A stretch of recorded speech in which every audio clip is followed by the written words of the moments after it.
They told us it was impossible. They said the 2,000-kilometer limit was a hard line that Tehran wouldn't cross. They were wrong. While the regime in Tehran is literally being hunted in the streets with the Supreme National Security Council and all of these mullahs and former ayatollahs that have been neutralized. How many attacks has Iran or its proxies launched against American positions in Iran and Syria since Joe Biden took office? It's been about 83 attacks, I think. The IRGC just took a desperate Hail Mary, a desperate swing at the spirit of the United States bombers fleet. We have confirmed reports of 2 intermediate-range ballistic missiles targeting Diego Garcia. That is the crown jewel of our long-range bomber fleet, and it's not just happening over there. Right now, waves of high-tech jam-resistant drones have surprisingly started swarming over Barksdale Air Force Base and Fort McNair right in our own backyard. Is this a regime in its death throes, or have we fundamentally underestimated the reach of Iran? Today, we're looking at the intel that the mainstream media won't touch. We're going inside the strike radiuses, the internal collapse of the mullahs, and why these drones flying around a United States Air Force base might not be a coincidence. Let's jump right into this. It shows that they have much longer range missiles than they previously had admitted to having, unless maybe they took one of their, spaceship missiles and armed it. What do you think about this possibility, this new capability, I guess I should say, that Iran seems to be holding? So you can see here this chart right above me with the ranges and the circles of ranges there. 186 miles is the circle just around Iran. Extends out to that orange diameter, 621, then 1244, and then 1864. The distance from Iran to Diego Garcia is about 2,300 miles. If you look at the radius of these missiles, with this, maybe just by accident, it could hit Oslo, Berlin, London, Paris, Munich, Rome. We're talking ranges that the Germans were, capable of doing with their V2s. But to think that their technology is this limited is, you can't really underestimate your enemy, because it's going to come back and bite you in the butt. Well, I think that it proves once again that President's actual topic about saying there are imminent threats that are there actually has been proven. I mean, we also saw where their hypersonic ballistic missile capabilities were there, which is a missile traveling at 3.5 Mach, which is roughly 15,000 miles per second. And when you think about where that technology came from, China, it also closes the loop on the China, Russia, Iran, North Korea geopolitical alignment. That's the one thing that I believe he really nails down here, is Iran has allies that are our natural adversaries. The enemy of my enemy is my friend. And Corey Mills, I think he's a congressman out of Florida. He's got his own drama going on. But he brings up a good point. North Korea, China, Russia, all these other bad actors can align against the United States. They might differ on so many other things, but the enemy of my enemy is my friend. So I think that it's very obvious now that 3 things are true. 1, they did possess more capabilities than we had originally assessed, that there was a deemed for imminent threat against the United States, against our interests, as well as for our allies. And I think that we've seen where we can't allow Iran, especially this evil regime, to have nuclear capabilities, given that they have the capability and intent of elimination of our allies. So Corey Mills brings up a very good point here. I believe we have underestimated our adversary. I think by doing so, we're setting ourselves up for some real bad things. Now, the one thing that I am seeing, and reports are coming out, and I'm glad to see that Senator Ron Johnson brought up, is the Iranian people are so fed up with their own leadership that they're now calling in coordinates to get rid of them. Standing, not completely weakened, certainly threatened by the Iranian people to have it taken over, I think would be a mistake. But the greatest hope I have there is reports I'm reading where Iranians themselves are calling in airstrikes to their leaders, and the leaders are running scared. They're hiding in tents. They don't know where to run. I think President Trump's probably right. We're getting down to the third layer of leadership. Now, they've got a lot of layers. They've got a lot of people in the IRGC and the Bossage, and these people. This should alert America's leaders and some of America's adversaries, Tucker Carlson, Joe Kent, and all these other people that are so against this effort here. But the Iranian people are actually giving up the coordinates, giving up the locations to the allies, to Israel and to the United States of where these bad people are. The Iranian government killed 30,000 plus people last year. So the Iranian people are desperate for freedom. They just did something really heinous to an Olympic wrestler. They hung him, a 19-year-old kid. I would call him a kid.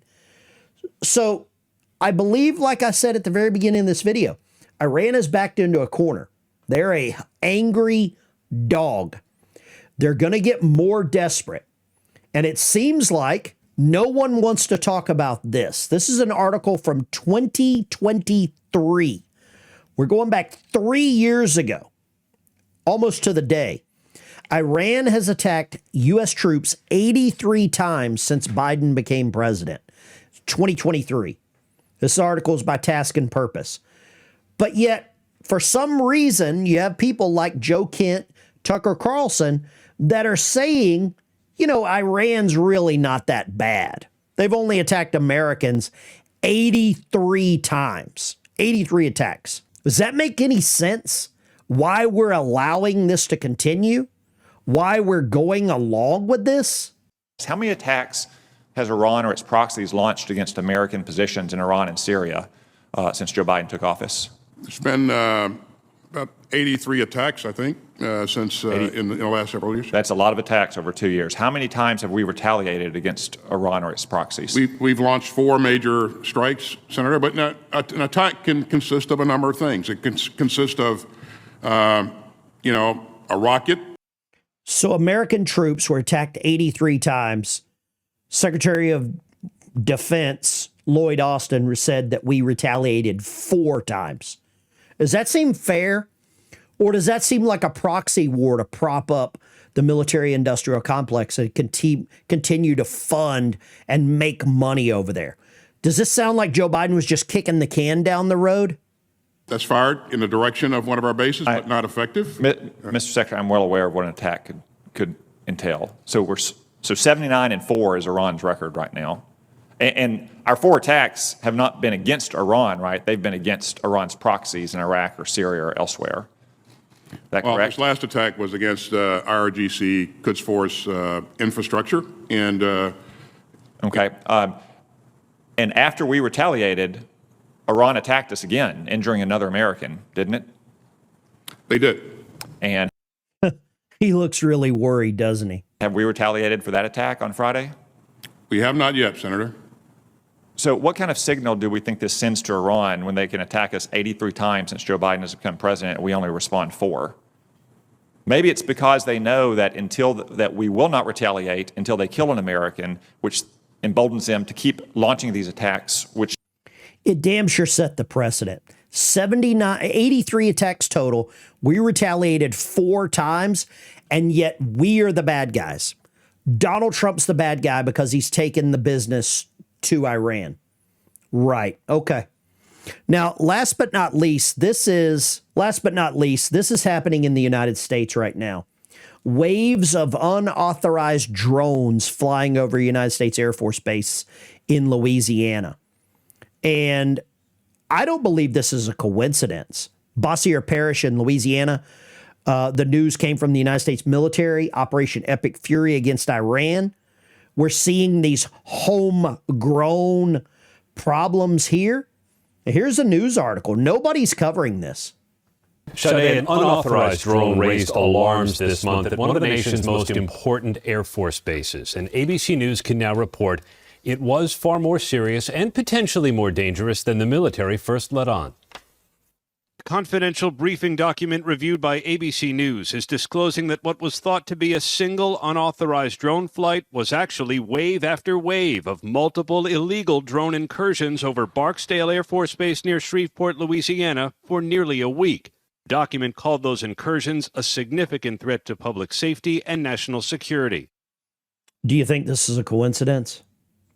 I don't believe in coincidences in politics, and definitely not with drones flying around U.S. military bases with aircraft. Between March 9th and March 15th, the document said Barksdale security forces observed multiple waves of 12 to 15 drones operating over sensitive areas of the installation, which houses the Air Force's Nuclear Command and B-52 bombers. Okay. B-52, nuclear bombers. Now we're not saying anything about drones?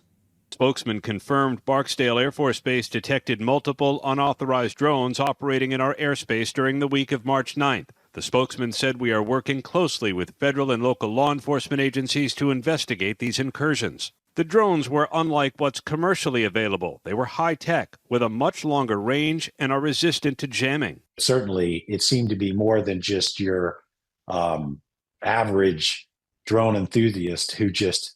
What we're seeing right now is not a coincidence. This is direct retaliation from the success that we're seeing in the Middle East. The Iranians are getting desperate. We know that there are sleeper cells here in the United States. We know that the Biden administration allowed them to come in. Thousands, 10, 15, 20,000 that we are aware of. That's probably the low estimate. For some reason, they didn't care. And for some reason right now that things are getting taken care of, Donald Trump's the bad guy. United States military is the bad people. We're supposed to enjoy these little mostly peaceful but fiery drones that are flying around a United States military base with B-52s. What if one of these drones got into an engine and took the engine out? What if it was flying, take off? We've got massive bombs on these B-52s. One of these things crashes. Is that exactly what Iran would like to see happen? And I'm sure that it's possible. Keep your head on a swivel. Stay vigilant. This has been Dykes Show. Thanks for watching.